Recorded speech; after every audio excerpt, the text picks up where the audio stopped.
Fëmijët me sytë e zinj. Kush nga ju ka dëgjuar për misterin e fëmijëve me sytë e zinj?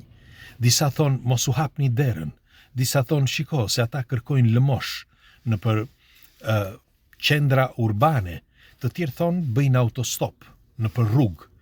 Mirë po, sa po ata futen në makinën tënde, ose në shtëpinë tënde, ose në mendjen tënde, ndodhin incidente të pakuptueshme.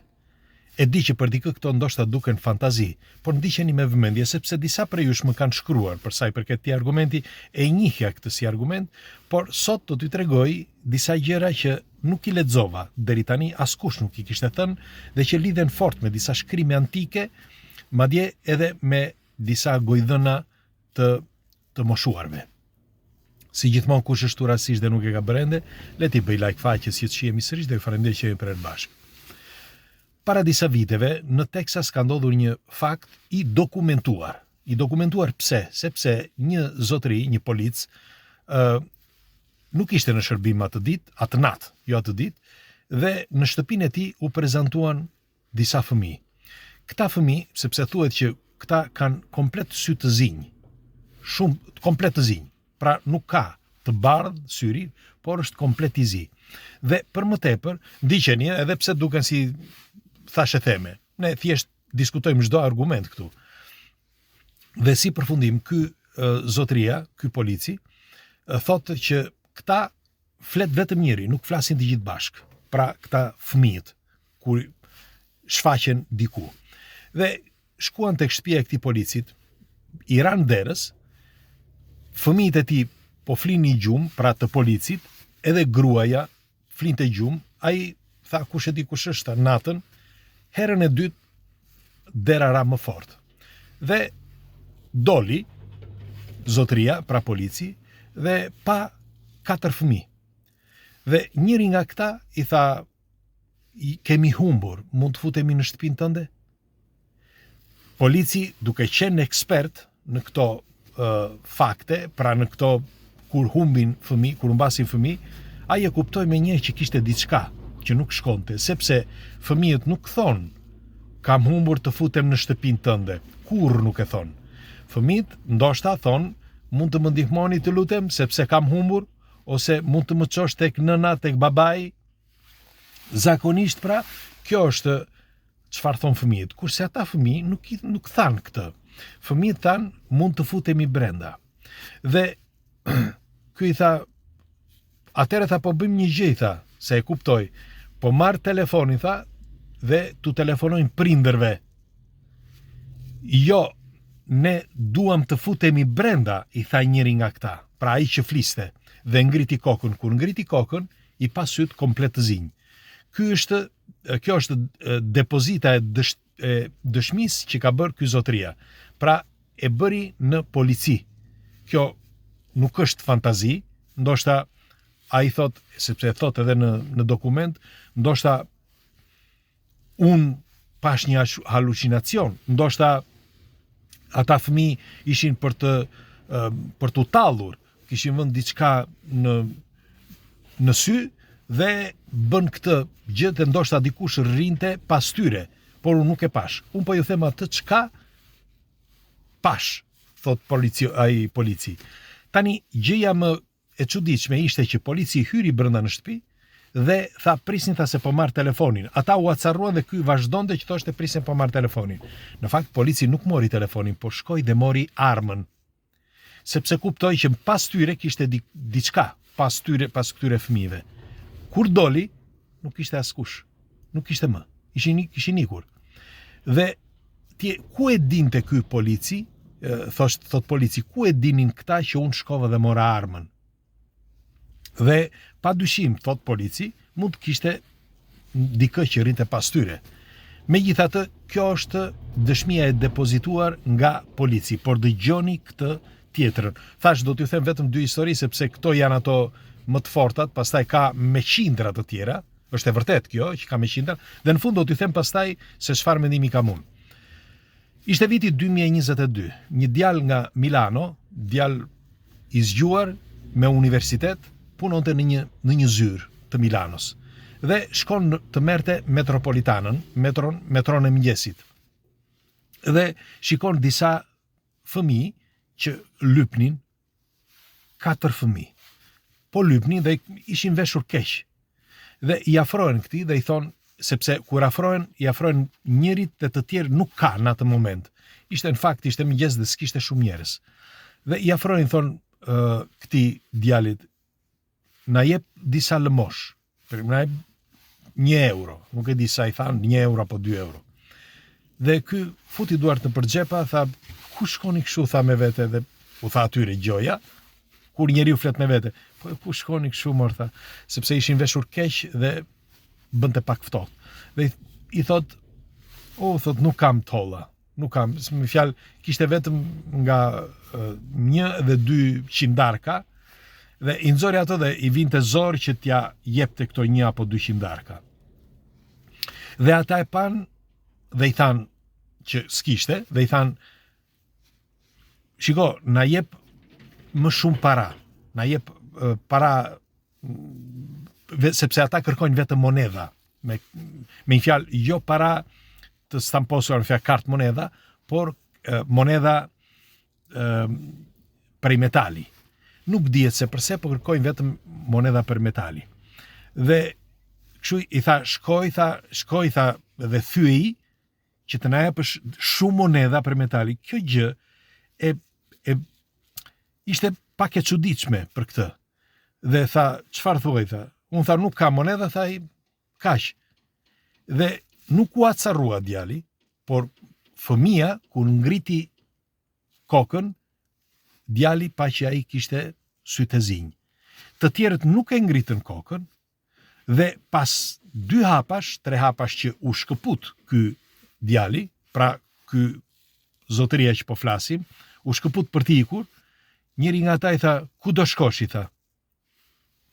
Pra gjithmonë ky që fliste, sepse flet vetëm një, dhe kur ngriti kokën një tjetër, vuri re që edhe ai kishte sytë e zinj.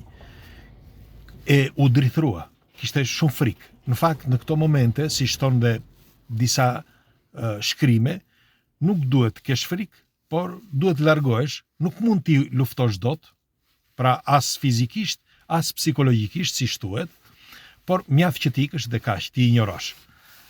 Djali qëndroi aty, sepse u bë kurioz.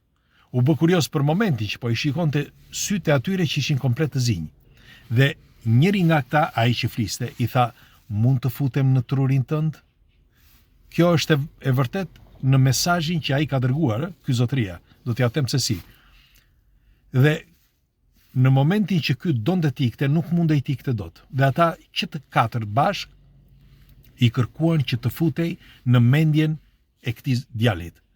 Nga momenti që futën në mendjen e djalit, djali mori telefonin, dëgjojeni me vëmendje, kjo është një dëshmi e depozituar, pra nuk po flas për pallavra. Mori telefonin, djali, ky zotëria, dhe i shkruajti të JMS-t, sepse ishte i ri, më duket ishte 24-25 vjeç, dhe sapo kishte filluar punën, dhe i dërgon mesazh nënës së tij. Nën, të dua shumë. Por kjo është historia, më ka ndaluar, i tregoj me fjalë, në pak fjalë, në një mesazh, pra me telefon, në pak fjalë i tregoj se çfarë kishte ndodhur, që këta ishin 4 fëmijë, gjoja lypsar, po që vinë nga një tjetër botë. Dhe më thanë që të futen në mendjen time, sepse duan disa informacione nga mendja ime. Me pak fjalë, nuk u kuptua në qoftë se ata donin informacione për botën këtu sepse duan të njohin njerëzit dhe botën, apo donin vetëm nga ai njeri. Si përfundim, ky zotëria u shtri në binaret, si thuat, në kurudhën e metros, dhe la që metroja ti shkonte sipër dhe vdiq. Pra pas këtij mesazhin që ja dërgoi nënës së tij, e zëm sikur kjo është një fantazi. Dakord? E zëm sikur ai u çmend për momentin dhe i shkruajti nënës së tij për këtë ngjarje. Po si është e mundur që të lidhet eksaktësisht edhe me ngjarjet e të tjera? ai se dinte, me ngjarjet e tjera të fëmijëve me sy të zinj po flas. Pra si ka mundësi që ka disa njerëz që vinë nga një tjetër botë. Atëherë, çfarë mendimi kam unë se këtë doja t'ju thoshja? Mendimi im është ky. Në qoftë se ekzistojnë këto forma të tjera jete, është thënë që nga kohërat e lashta, që në librat antik, pra jo vetëm të Biblës, por edhe të Kuranit, me sa jam i informuar, ku flitet për disa qenie që do të vi një ditë dhe do të futen në kontakt me botën tonë. Do të vi një ditë, për shembull, nëse keni dëgjuar dhe për ato 3 ditët e territ, e keni dëgjuar që aty do të lidhet bota jon me botën tjetër në mënyrë dimensionale ose në 3-dimensionale, sepse këto qenie do të shfaqen në momentin që është do gjendemi në mes të asaj periudhe. Nuk e di, keni parasysh apo jo, kur flitet për 2 nëntorin, ose për 1 nëntorin, është, ose 31 tetorin, flitet për ditën e të vdekurve, që festohet që nga kohërat e lashta. Bile, në disa shkrime, thuhet, dëgjojeni, në disa shkrime antike, thuhet që nuk është e vërtet që është një fest të korrurave. Pra, kur kemi mbledhur të korrurat, gjatë verës, festohet 31 tetori. Jo, por është festa, është një rit, jo fest. Është një rit ku njeriu mund të vihet në kontakt me një botë tjetër, me botën e gjindeve, ose me botën e shpirtrave. Në të vërtet, askush nuk e di. Në qoftë se ne 31 tetorin apo 1 nëntorin e festojmë si ditë Halloweeni, kështu kot më kot, apo si e festonin paganët dikur.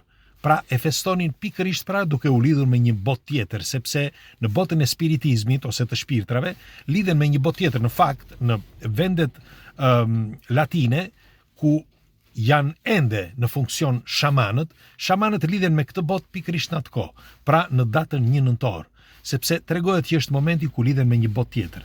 Pra mundet që kjo periudhë që po kalojmë ne, nuk po flas për datën 31 tetor apo 1 nëntor, të jetë pikërisht një periudhë, si thoshin të lashtët, që lidhet pikërisht me botën e përtejme, pra do të vi një ditë kur njerëzimi dhe bota do të lidhet me një botë tjetër. Mund të jetë kjo një periudhë, sepse me këta fëmijët, të ashtu quajtur fëmijët me sy të zinj, me sa duket, nuk është një fantazi, nuk janë legjenda metropolitane, por ka diçka të vërtet brenda këtyre.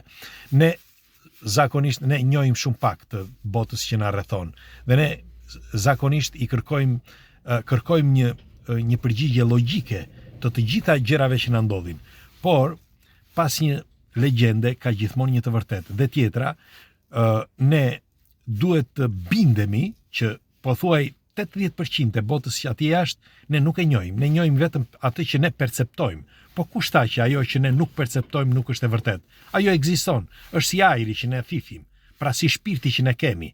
Pra, unë mendoj që ka diçka të vërtet, por duhet kuptuar gjë që ne nuk mund ta kuptojmë se është një botë misterioze, një botë kuantike që është vetëm vibracionale ose si quhet e vibrimit, dhe nuk mundet që një tru i programuar, si që është truri njeriut, të mund të zbërthej enigma ose mistere që i përkasin një botë tjetër. Pra ky është mendimi im. Megjithatë, nëse ju keni dëgjuar, na thoni, ose kush nga ju nuk ka dëgjuar, çfarë mendimi keni dhe ju që e keni dëgjuar, që ta diskutojmë së bashku, se ku i dihet. Ndoshta mund të hasim në një problem, si mund të quhet të tillë. Pres komentet tuaja. Ju përqafoj.